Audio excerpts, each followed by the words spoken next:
Today, we are presenting on the taboo topic of religion and spirituality as facets of identity, to choose or not to choose, presented by FASERVIC. Our board is part of the panel today, along with two esteemed guests. Please introduce yourselves. I'm Ben Harel. I am the president of FASERVIC. I currently work in an outpatient telehealth company called Lyra. Before that, I worked for a contracted mental health position in a high school for 3 years, working with kids and families. And then before that, I was in drug court and intensive outpatient. And I graduated from the University of Central Florida. I'm a licensed mental health counselor. Awesome. I am Dr. Juliana Lytle. I am a licensed mental health counselor in the state of Florida and a nationally board certified counselor as well. I currently teach as a contributing faculty member for Walden, and I provide telehealth services through a platform called Cerebral. I am the president-elect here at FASERVIC. Hi, my name is Christina Kazlauskas. I am the secretary for FASERVIC. I'm also a registered marriage and family therapy intern. I currently work with Lifestream Behavioral Center, where my primary clients and groups are children, teens, and parents. Basically, the family system is what I'm used to working with. Good evening. My name is Jean Ann Moses. I am a registered mental health counselor intern with here in the state of Florida. I am the treasurer for FASERVIC. I currently work for Jewish Family Services and I deal with primarily children, adolescents, and young adults and adults. I do specialize in grief and trauma. You know, the saying you can have grief without trauma, but you can't have trauma without grief. And thank you. Hi, good evening. My name is Dr. Lee Barmore.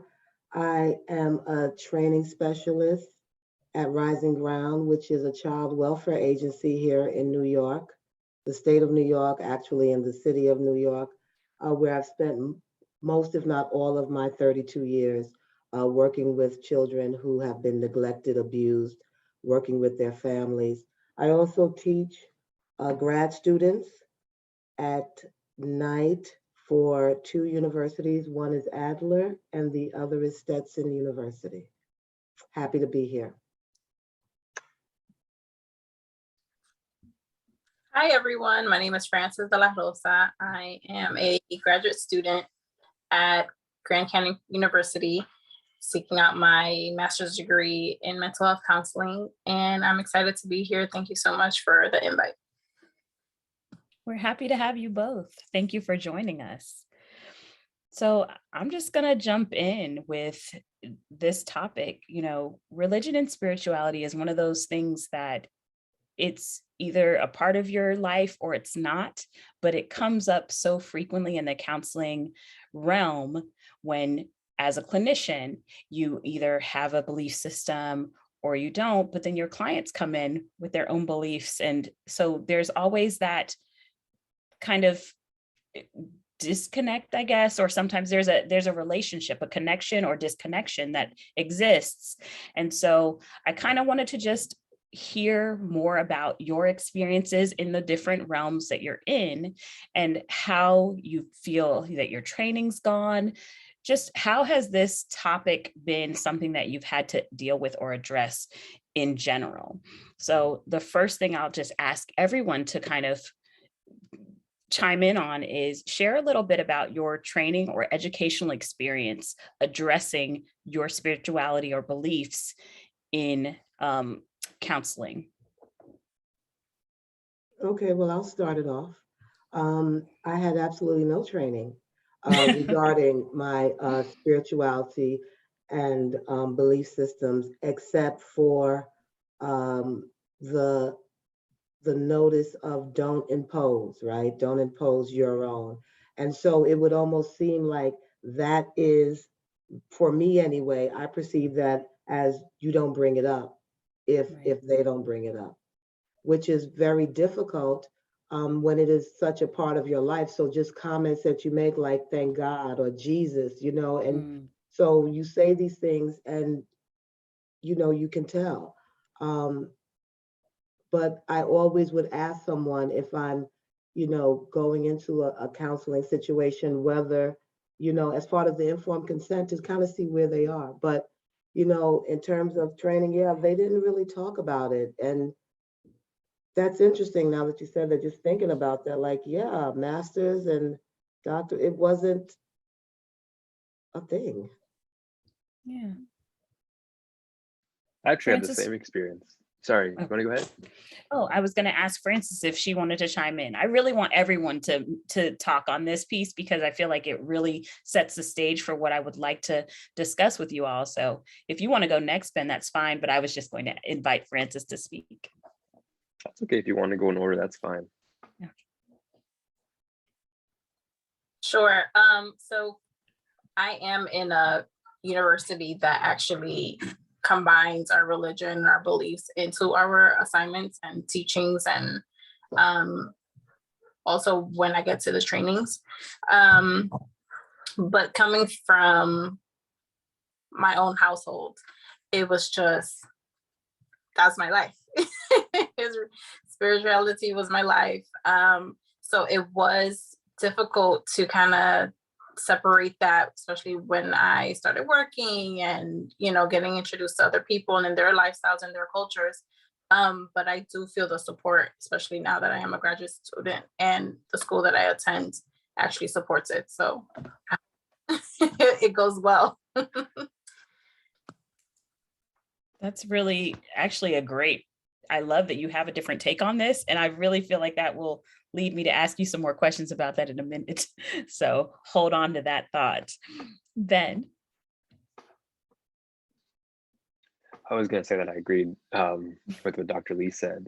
It's interesting because we have such a huge vocal emphasis on multiculturalism at the school that I graduated from. Like it's part of every single class, but multiculturalism tends to be, at least at that university, it tends to be very focused on racial equality and justice in counseling and understanding biases, understanding prejudice and all that stuff. It doesn't really focus on the multiculturalism when it comes to different religion. I'm sure we talked about it at some point, but I also feel like I didn't receive much training other than to not impose. And much like Dr. Lee, the message I got was, don't talk about it, don't bring it up. It's not your place to share that. We're already taught to be very sparse with self-disclosure, but especially when it comes to something that imposes values. So in practice, the development was very different. And I think that's where my training came from, was actual field experience and figuring out what's appropriate and when it's useful. But in education, no, not much. In fact, I feel like the instructor response was even sparse. When people would bring it up, it's almost like the instructors were taught what we were taught, which was don't talk about it. Maybe for legal reasons, maybe for reputational reasons, but I remember someone in ethics class once asked, what if I'm working with a suicidal client and suicide's against my religion? Do I still have to work with them? And you'd expect this situation to be fleshed out and explained and why that's like not the right reason to make a decision, but it wasn't. It almost feels like the subject of religion was avoided in many ways. That was my experience, at least in academia. Similar experience for me. I had the pleasure of doing my undergrad was at UCF. I did my master's and my PhD at Walden, and I feel like I was prepared in so many ways for so many things, but this is not one of them.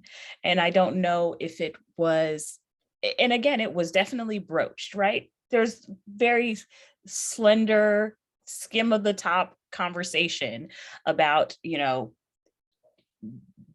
recognizing that my religious beliefs are a part of my identity, but then make sure you don't impose, make sure that you don't bring so much of yourself into the session.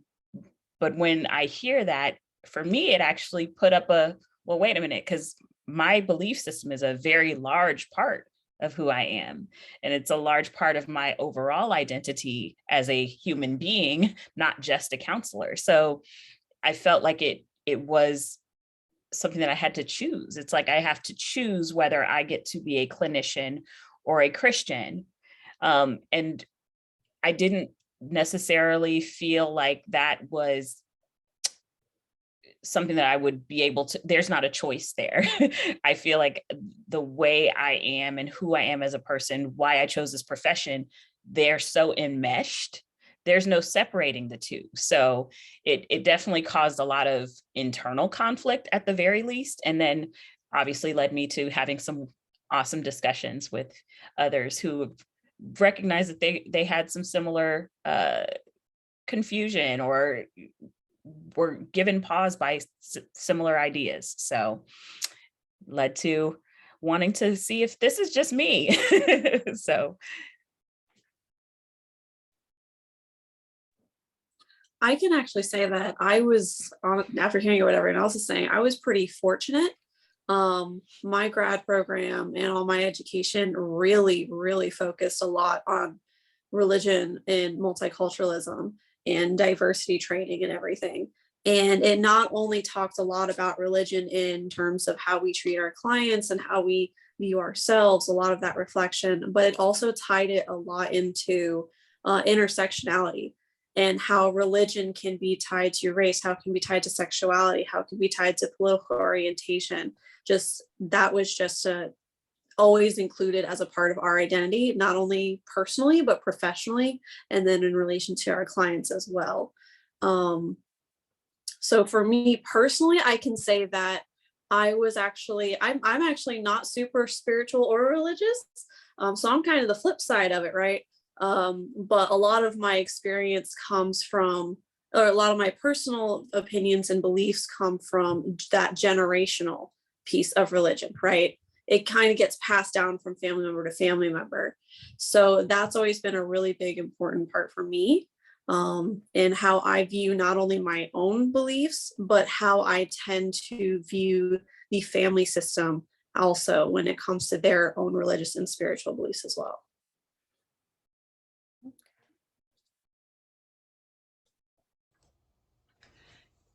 I went to Nova, and no, we didn't talk about religion in your faith, as it were.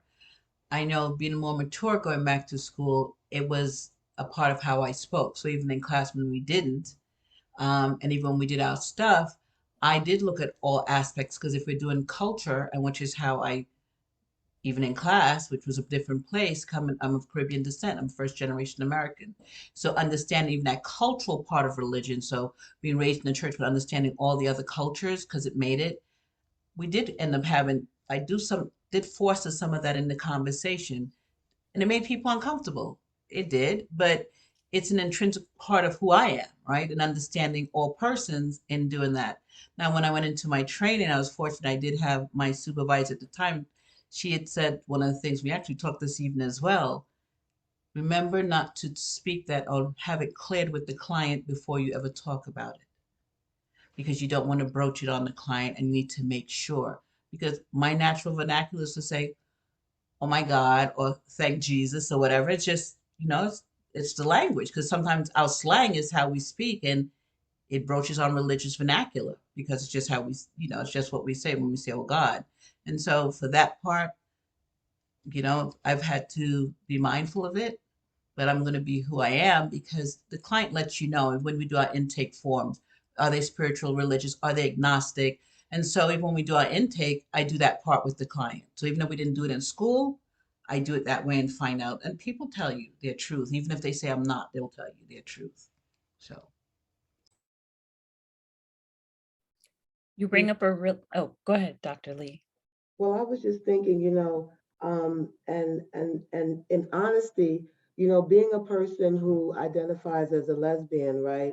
When I heard all of you scream out how religious you were, it made me tense inside, because of what my culture and religion and how that ties to me being a gay woman, right?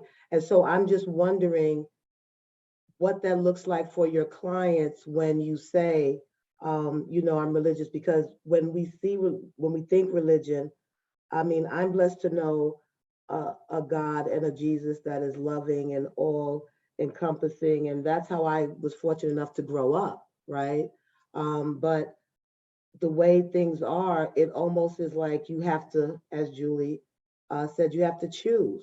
And so now I have to choose how many, like what? So I just, that's what I was thinking, and then I had to catch myself. But I was thinking like, wow, wow, wow. Then I was like, okay, right. What is for certain? Right, right. So then, but I was still thinking, so how would that, like, if I was coming to you, would I just shut down because I'm thinking, okay, you're that person? So that's what I was thinking. Did I throw I've something in actually there? experienced the opposite of that, where I'm Jewish, and sometimes I have clients who come to me and they have either apparently or actually, very hyper Christian mentalities of things. And I also feel like I can share a little bit less of who I am because of an assumption that I make, especially with the current climate where there's a lot going on in the Middle East, and I don't know what I'm going to get if I share that with people. So I also feel almost the opposite, where if a client presents a certain way, but also I guess if I was a client, um, would I assume that I would be an unsafe place for me if someone came off a certain way?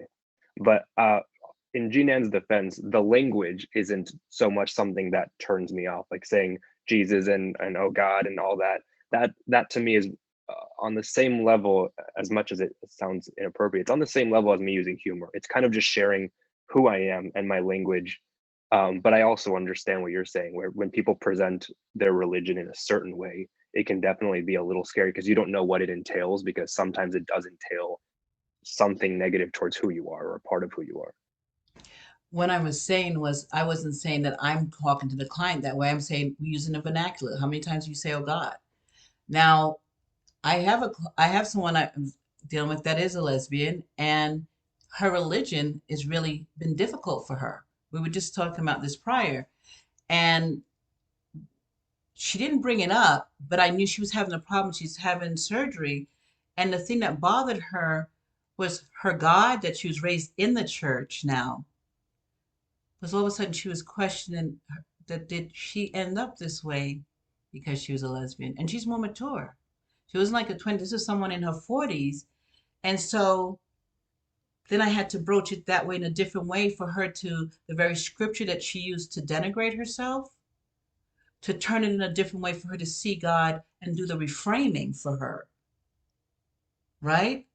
Because he says, like when she was saying, it's at this, and in the scripture it says, my ways are not your ways. And so no one can perceive to know what he's thinking. But you've lived this life and you've blessed. And so what I find with people is, to me, is to understand their culture. Because not only is she gay, she was also mother's American, father's Caribbean. That brings a whole ton of wax with it. And the father, which he's a preacher's kid. So when you're having all of that, to me, the important part is not what the person does, is truly making an effort to understand where they live. um you have to understand where they live in their faith base and its spirituality. Like if somebody studies the runes, or they're a druid or whatever, because it's all part of their faith, right? Is understanding there is a part where we mesh. And if you don't know, you ask them. Because to me, as a therapist and as just a human being having an existence, if I don't ask them where they are, how can I understand to help them? Very valid point. I think it, for me, after Dr. Lee spoke, I had a moment where I was like, I have been raised in a very moderately Christian home, but very always faith-based, always very religious. And so for me, I actually have my own relationship with God. And I feel like I get frustrated when I hear people throw the term Christian so loosely. And at this point, I feel like Christians have gotten a bad rap, right? But I feel like the problem is the people who are actually acting in the way the faith intended, right? With loving first, I think those are the people that are fewer and far between. And what you're seeing is that far more judgy, more critical, I guess. And so when people automatically assume that Christians are going to behave a certain way, and it's generally not in a positive way, I find myself going, this is why I rarely talk about these things. This is why I rarely bring up that I'm a Christian, because there is that assumption that if you say you're Christian, people almost always hear judgmental. People almost always hear, that you're going to, like you said, denigrate or put down someone else. And so for me, I find myself even changing my own language. I sometimes won't even refer to myself as a Christian. I might say I'm just a follower of Jesus, or some other twist of the words, so that I'm not identifying with the larger, environment. Our community, our world is starting to come up with these, I guess it's not starting, there's just been such a negative association. And so for me, I don't think I bring it up because I do want anyone who's in my space as a counselor, even my supervisees and students, I just want them to feel like they're in a safe place with me. And so if religion or spirituality comes up in the conversation, I will let that be the guide, but I also welcome them to just be themselves. I feel like I focus more on authenticity to avoid that worry, that judgment, that discomfort. Does that sound like anything anyone else has had to do, or what are your experiences there? I'm sorry, I want to let other people speak. I just wanted to clarify one thing, because I'm sure something I said might have come off the wrong way. I think that, and I've heard this before from people of different groups as well, it's not so much the, what you're saying is completely valid. I want to clarify from my perspective that it's not so much my universal belief that someone from a different religious belief or spiritual belief would automatically be negative towards me. It's more so the experiences which lead me to fear it. Even if I don't think it is going to happen this time, it is going to happen again. So that's why I'm imagining myself as a client. Thank you. Imagining myself as a client is that if someone is anything other, it's not even Christian. I shouldn't have even said Christian. If anyone's anything other than Jewish, I already feel a little bit like I shouldn't mention it unless they've given me reason to believe they're an ally or that I'm safe there, even if I'm Jewish. So not just I'm safe there as a client, but I'm safe there as this too. And just in defense of what you're saying as well, like honestly, even just being, I know we're not talking about race, but even just being white, I already feel like I give off a bad vibe to some people. You talk about being Christian gives off a bad vibe, being white gives off a bad vibe, being a straight cis male gives off a bad vibe sometimes. So I think we all unfortunately feel a little bit already on the defense just because of our identities. Yes, I'm with Dr. Lee I feel like a large part of it has to do with our society at large and how powder keggish it feels. Like there's so much almost just tension that you can feel no matter where you go, whether it's your race, your ethnicity, your spirituality, your sexuality. I feel like it's almost like there's always a looming concern. So I definitely agree. And I wasn't pinpointing anything you said in particular when I mentioned the Christian thing, but it's something that I've started doing, I would say probably the last few years. It's not just what you mentioned. It just happened to be, I've had these conversations probably last 3-4 years where I've found myself going, I don't even want to be associated with the title of Christian. And that was one of those reasons. Yeah, so I'm just amazed that there is still a need to go back and explain something out of fear of possibly insulting someone or being misheard, even in this. So you see how complex it is, right? You see how complex it is. So, because, and it's just like a defense almost. And that's the fear, right? That defense. And I agree with Ben. It's my experiences, right? Growing up in a very, my relationship with Jesus can't get no closer, right? But, growing up in a home where I didn't hear about other religions, right?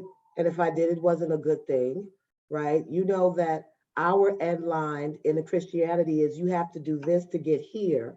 So no matter how much we love other people, our belief is still like that's where we go here, right? So let's be honest about that. But we're not even talking Muslim, Buddhist, right? And so I just think it's interesting that even in this very safe space, we're still like a little like, well, no, I didn't mean, well, let me clarify. Well, where there should already be an understanding of course we didn't mean that. Of course you weren't trying to say that, right? So imagine how it is when people are not as sort of comfortable with each other. I don't know. Am I making sense? Did I make Yeah, sense? like imagine how bad it is when they're not in a safe space or when they don't know if it's a safe space. Right.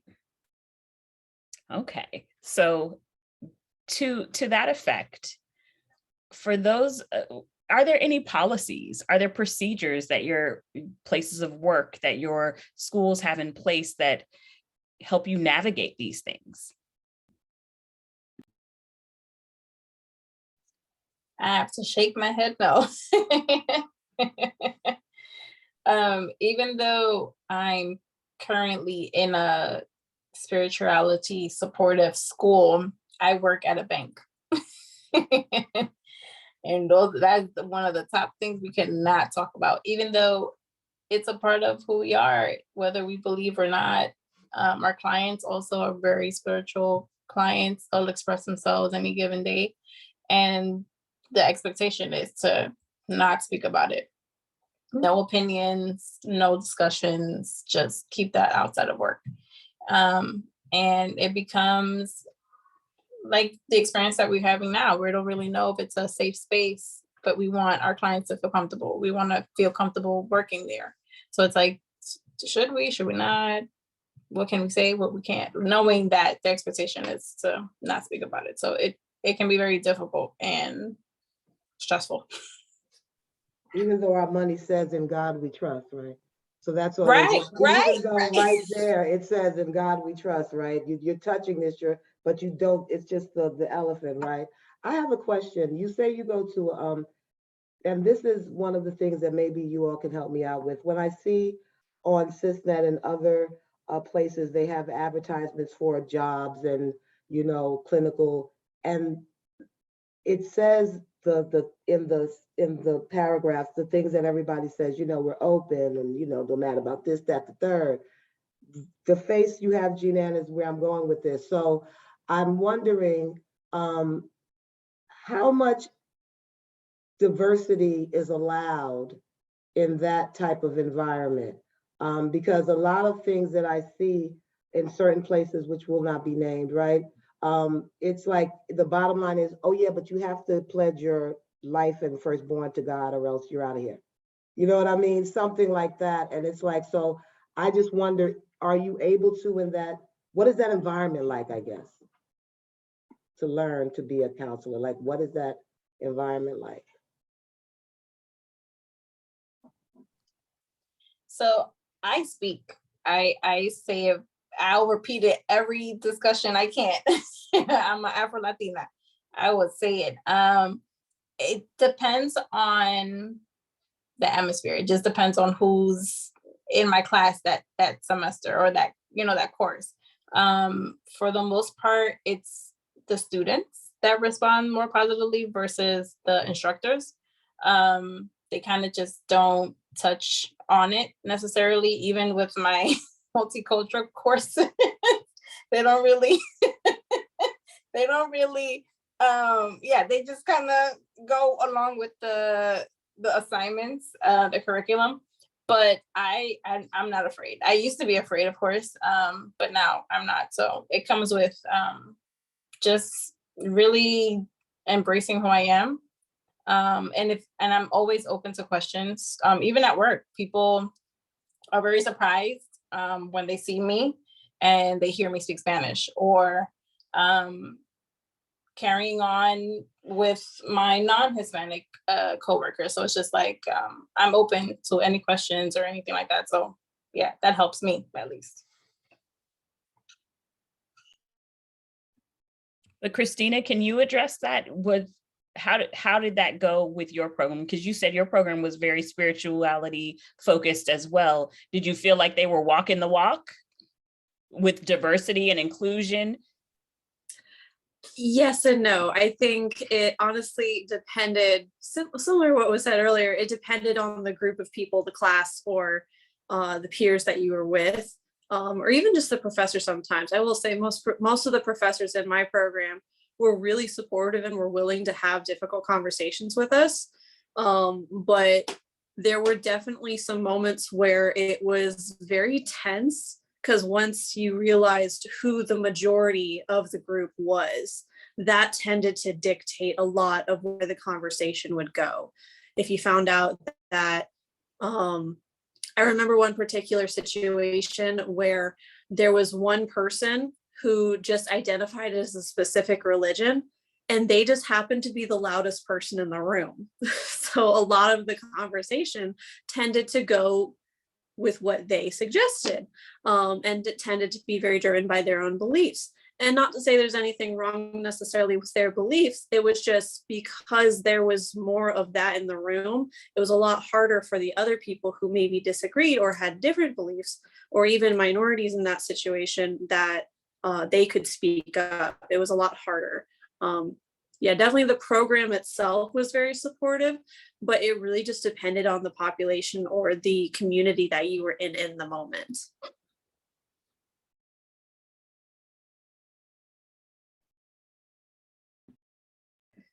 I feel like it's interesting when programs market for a specific thing, or say, you know, to Dr. Barmore's example, you see a job description out there and they're like, we're looking for this diversified, unified, whatever position, but we are also a highly spiritual place, and we don't want you to be whatever, X, Y, or Z. And so it does kind of contradict.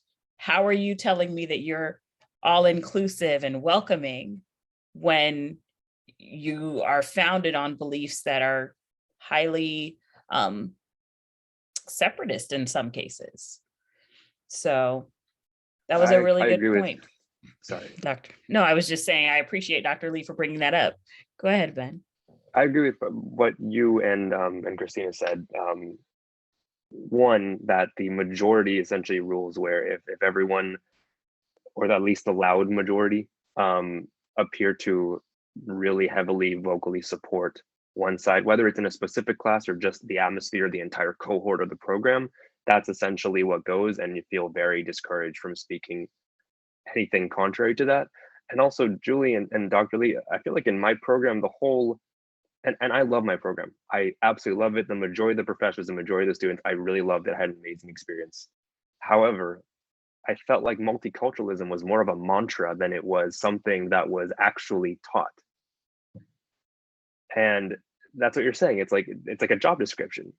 Here's what we want, and then you get there, and yeah, they kind of speak. They do talk the talk, but they don't walk the walk. What you're taught isn't actually how to work with different people depending on their cultures and religions. What you're taught is that you need to care about that, and not to be racist, and not to be sexist, and not to impose. But you're not taught what to actually do and how to change your approach depending on who's in front of you. So that's my opinion on that.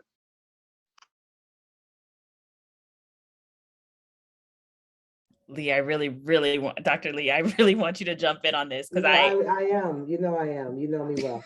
So I'm teaching a multicultural class, right? And so that is my emphasis, right? On, we read this and we know, but then what, right? Then how do you know? And one of the projects that the school has is what is it, immersion? Well, I'm not trying. An immersion, cultural immersion. I'm just trying to figure out what their point is because of how they're doing it. But anyway, You know, you're supposed to just join a culture and spend about 12 hours in different ways, absorbing what you can, learning what you can. But I don't see the in real life, like we practice every other skill, right? How do we practice having a conversation with someone who is absolutely maybe even opposite of who we are, right? And that's for religion as well. How do we practice actually drawing up a piece of paper to say, this is who I am, right? And this is what I offer, um, so that the client can actually get that. We get, you know, if you don't pay, your assurance, you know, I give you my little theoretical orientation, you know, if you cancel, I'm gonna give you some of that. But how do I, you know, put that? So that's something I'm gonna take back with me in my next, I guess, 6 weeks, or it's not 6 weeks, it's more like 8 weeks of teaching, you know, because really my role as a gatekeeper is how do I prepare you? How do I prepare you in this safe space when you can make the errors, you can ask the questions that are not exactly like this is the time.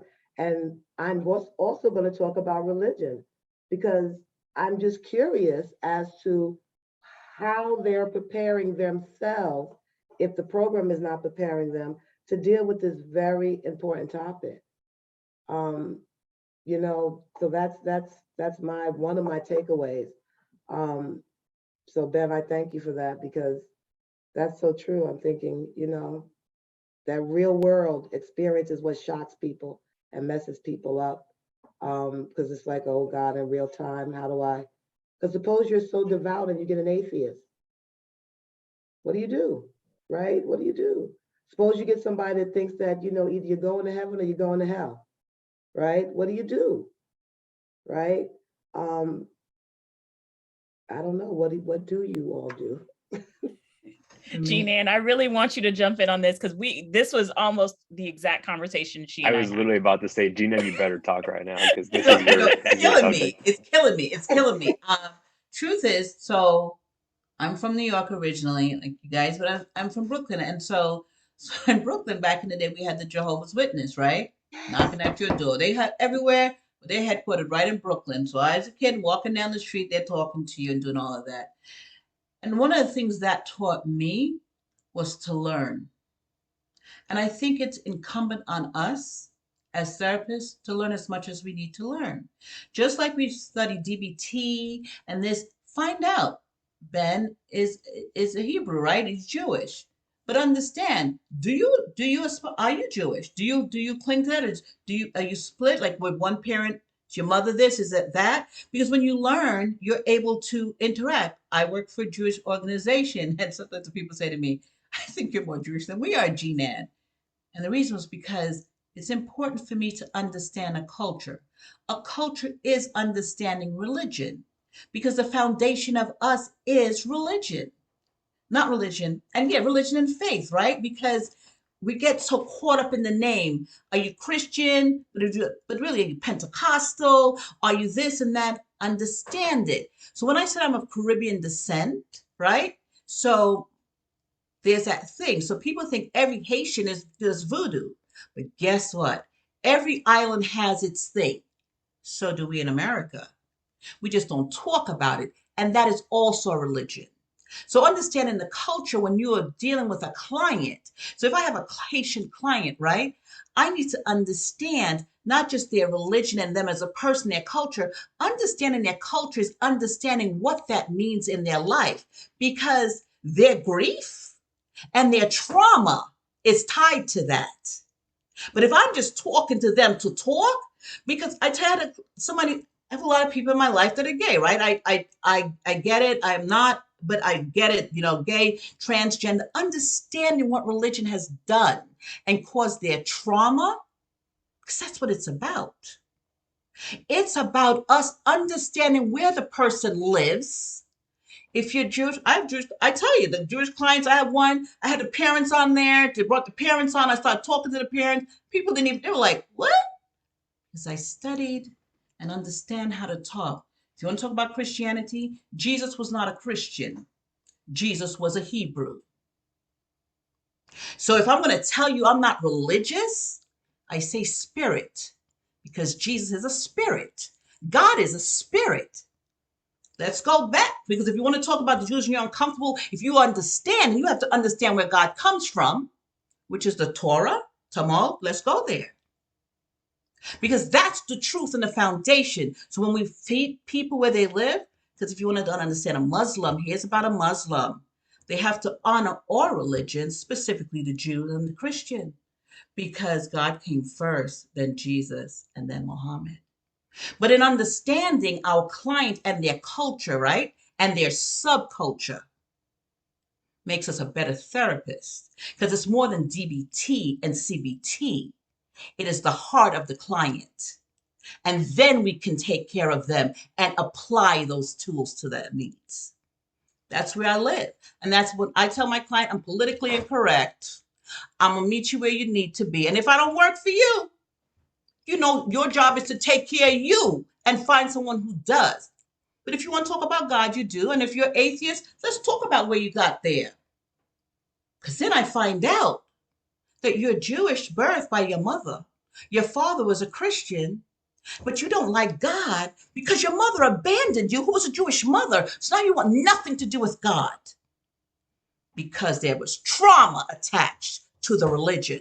Let's call it what it is. And that's why the schools don't talk about it. If I say preach, is that wrong? Because I'm feeling. If I say preach, is that incorrect? I'm so sorry because I feel like that's the only word. No, That's the just only makes word me you can wonderful. say. That was It's wonderful. insane. That's where therapists need to be, though.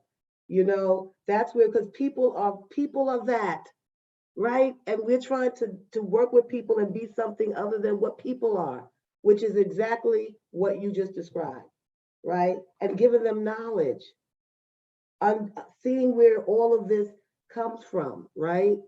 And letting people just be okay and expressing it and knowing who they're working with and giving them permission if this is not okay. I understand. I love what you said, because you take care of you. And if that means ending this relationship, I'm okay. I want you to be okay. But I bet you don't have many people that end that relationship. I'm just guessing. Right, because I would want a therapist who's just going to be as authentic as that with me. So even if I feel like if you're in therapy and you're not uncomfortable at any given point, you're probably not doing the right work. So we're just going to put that out there. But Jeanne, I really, really just appreciate you so much for your candor there and for sharing that, because I think that's the issue with these conversations.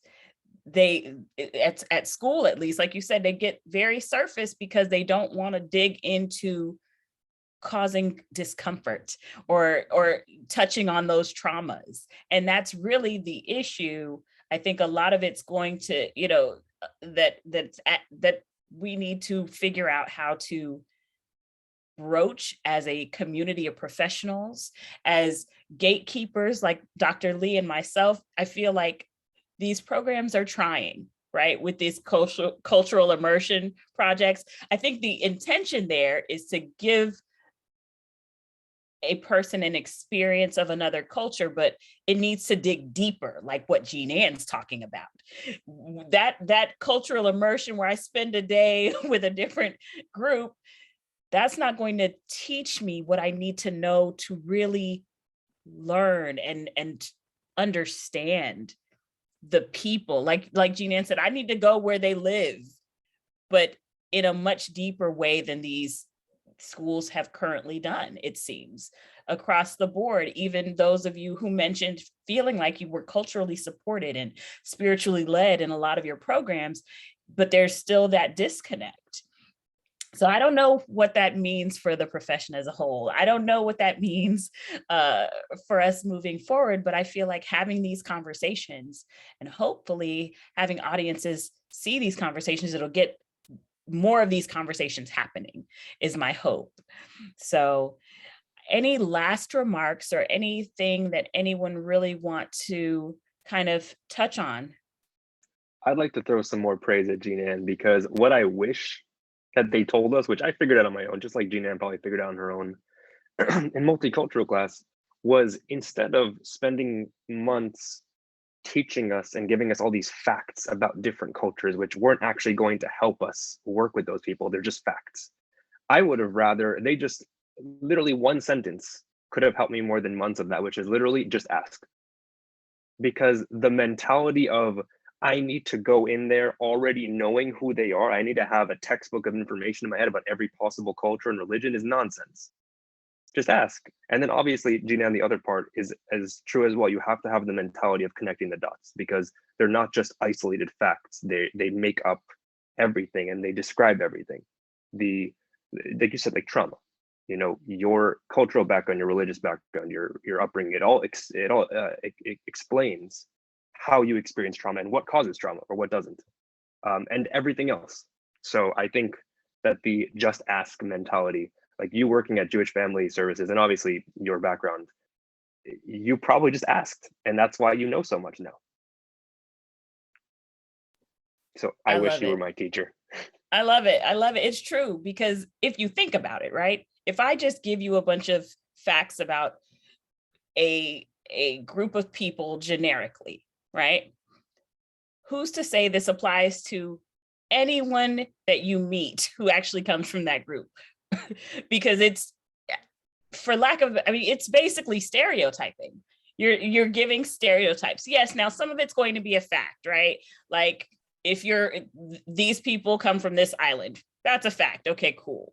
But I can't assume to have any real knowledge of a group without having experience with that person. And even that one person that I may have experience with is not going to be an indicator of every experience I would have with any other person from that group.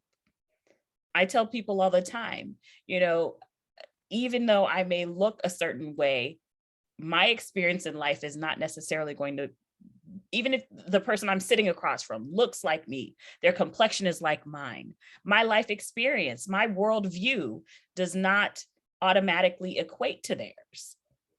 You know, I am also an Afro-Latina, but I don't speak Spanish. Well, not fluently. And so, but no one looks at me and goes, oh, she must be from Panama. No, that's not their assumption. But again, that doesn't negate that it is a very large part of who I am. I was raised by my Panamanian mother. You know, it's so the assumption is, when you see a person, if you ask them what their experience is, if you ask them where they're from, if you ask them what's their religious affiliation and what does that mean for them? Because you might, like you said, have parents that are a specific religion, Christina mentioned, but you might not be practicing. You might still identify as that though, because that's how you were raised, but that doesn't mean that that's who you are. And so I think I think that you just coined the whole, the theme or the motto for this whole thing is just ask. It'll give you exactly what you need to interact with anybody. And I feel like that needs to be the foundational piece. Stop assuming and just ask. I wanted to say real quick, we're coming up on the hour mark in about 10 minutes. If you guys want to continue, we can. I just wanted to be cognizant of everyone's time. So it's up to our guests. Frances is writing furiously, and I really want to hear what she has to say, because I saw it. I see it all over your face. I'm taking notes, definitely, because it is all about asking the right questions. And I felt like when I spoke with Julie, it was it was quite of a lesson, because you grow up assuming that every Afro-Latina has the same experiences, or you know, within each household. And it's just like, no, I had my own experience, totally different than what you went through, yet we've come together. You know, we've met at this point. So what has brought you here? And I'll express what's brought me here. And let's get on this journey together. So I appreciate the fact that there are open spaces like this. And I want to just keep on participating and growing, because it's necessary. And it's not always what I experienced growing up, and it's not always the promoted imagery for us, people of color, women, so on and so forth. So yeah.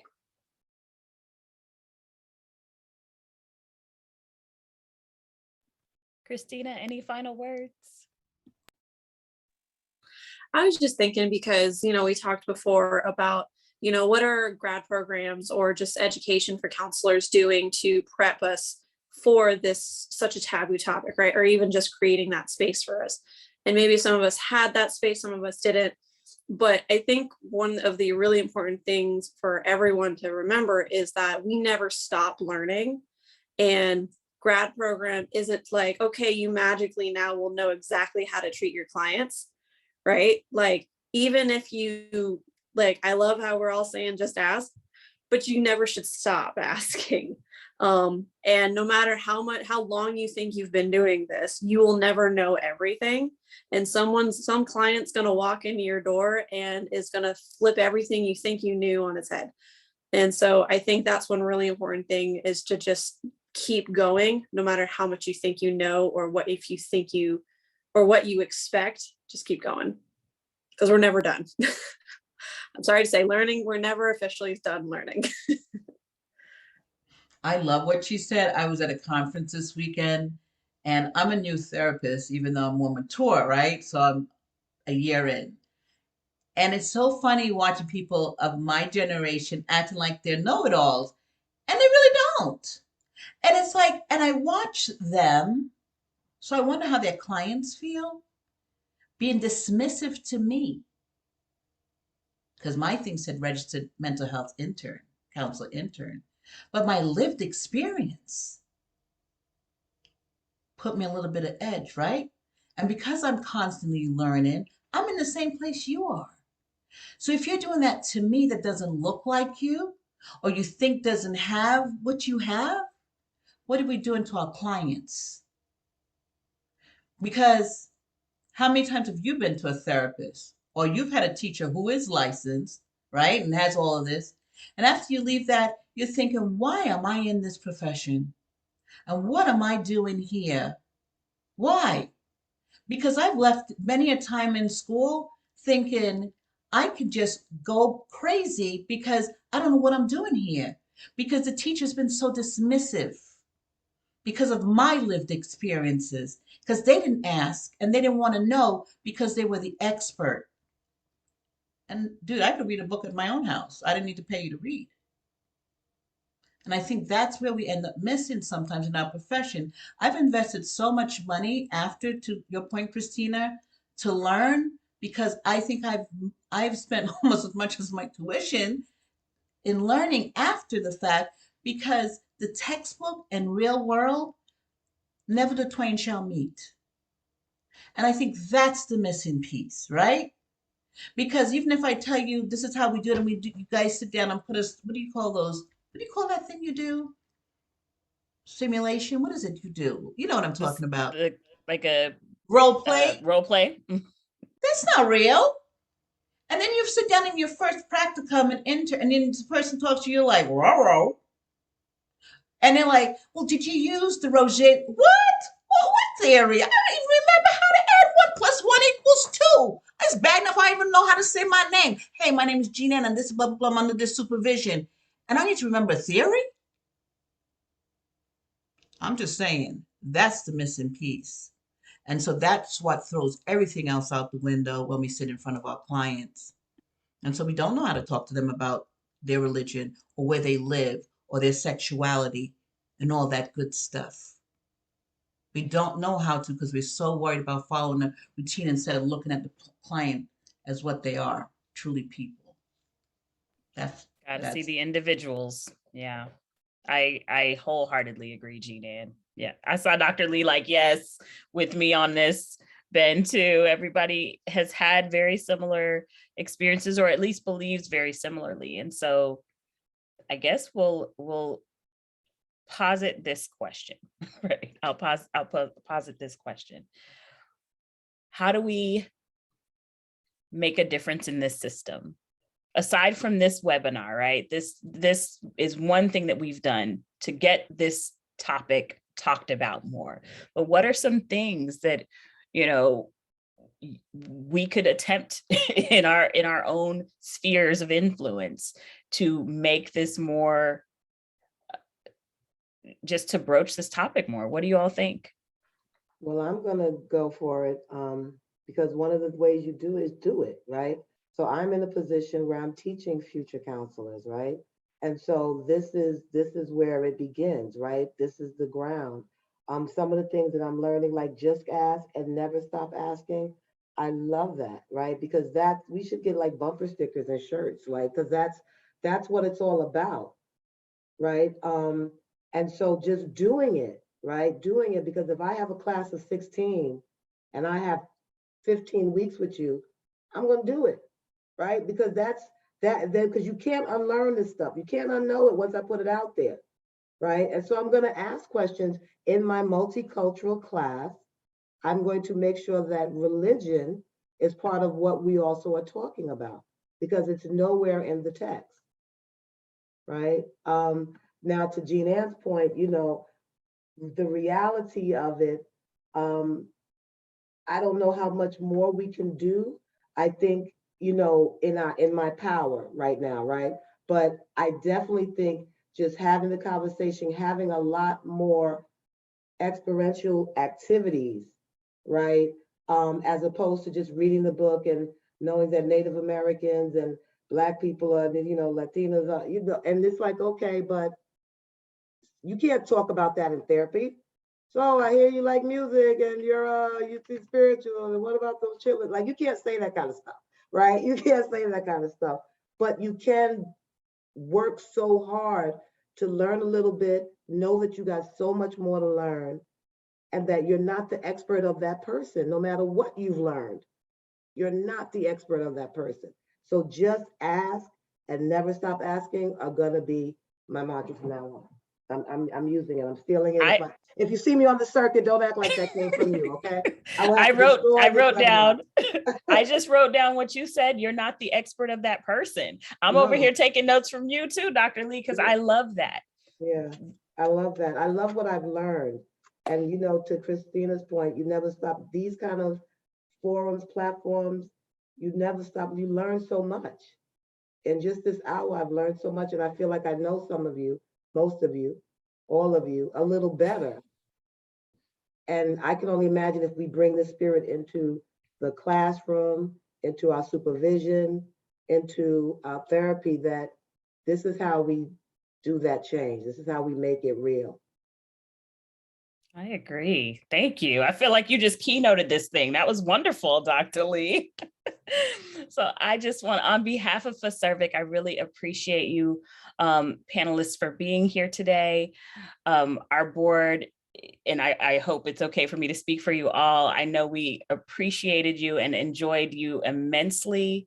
We will let you know when you can share this webinar with your friends, families, students, whoever, as soon as it is live, to share. And hopefully this will become a series. It may not always be about religion, but we definitely want to talk about other taboo topics, and you are always welcome back to join our panels for anything that we're working on. So on behalf of FASERVIC, thank you. Thank you. Jean, definitely get these shirts developed. And I was writing it down. I'm like, I must have never stopped asking though. That one is it. Because that's for real. That's me. I love that. Yes. I need these shirts. Thank you so much. Thank you for I would wear one. I would wear it. I don't think it's a coincidence. We all thought of shirts. Everyone thought of shirts.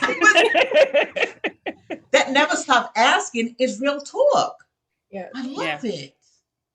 I agree. Thank you so, so much for all your wisdom, your patience. And I hope that the future is continuously getting brighter because of people like you. So definitely thank you. Thanks for being here. I feel like the future is getting brighter because you're here. You know, you're the future. Like you're in this to do this sooner rather than later. So hopefully we, if nothing else, have inspired you to, when you go out in the world, do these things. We will hopefully be doing them as well. And just the more people we can get to join in with this process and this thought, like to appreciate and utilize it, I feel like it'll make the biggest difference.